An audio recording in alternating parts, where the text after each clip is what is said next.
daripada pemenang karena Allah berpihak pada kita. Beri tepuk tangan dulu buat Tuhan. Mengapa kita lebih daripada pemenang? Karena Allah berpihak kepada kita. Dan kalau Allah sudah berpihak pada kita, siapa yang mau melawan kita? Kalau Allah berpihak kepada kita, siapa yang mau menjatuhkan kita? Kelihatan kita sudah dijatuhkan, kelihatan seolah-olah kita sudah dikalahkan, kelihatan seolah-olah kita sudah tidak berdaya, kelihatan seolah-olah orang sudah menang atas kita, kelihatan seolah-olah setan sudah menang atas kita. Tapi sesungguhnya kelemahan kita, disitulah kuasa Allah makin bertambah-tambah. Karena Allah ada di pihak kita. Jadi apa yang akan kita katakan tentang semuanya? Semuanya apa? Semua penderitaan, semua masalah, semua persoalan. Apa yang mau kita katakan?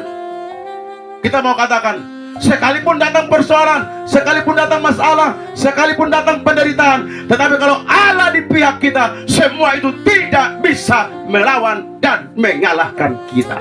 Karena Allah ada di pihak kita.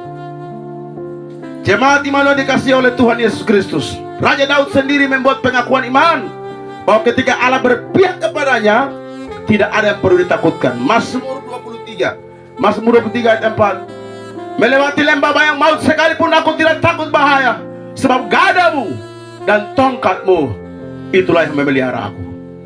Gada adalah menggambarkan kuasa dan kebesaran Tuhan. Tongkat menggambarkan tuntunan Tuhan dalam hidup kita. Jadi kalau Tuhan menuntun kita, kuasa keperkasaannya melingkupi kita, siapa yang mau lawan kita?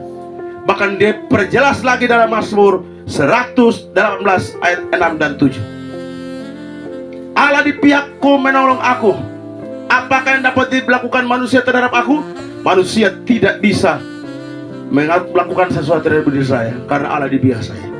Manusia boleh merencana jahat terhadap saya, manusia boleh berusaha menjatuhkan saya, manusia boleh berusaha menyingkirkan saya, manusia boleh berusaha dan berbagai cara untuk menjatuhkan saya. Tapi saya percaya ketika saya ada di dalam tangan Tuhan Allah, maka yang menjadi pembela saya adalah Tuhan.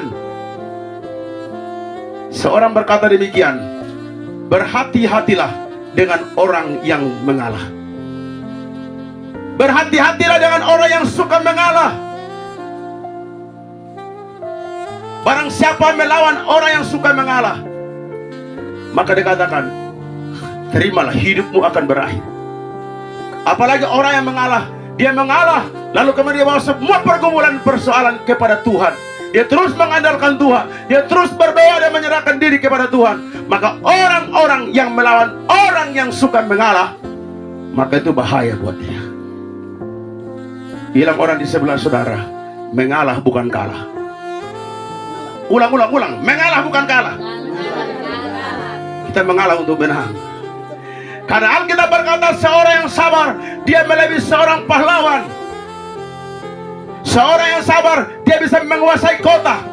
Jadi orang yang sabar dan mengalah kepada Tuhan, kelihatan sekarang dia seolah jatuh, kelihatan sekarang dia tidak berdaya, tapi kelak waktunya Tuhan angkat dia. Maka Alkitab berkata, semua mata menatap, bahkan yang menikam dia pun menatap dia. Amin.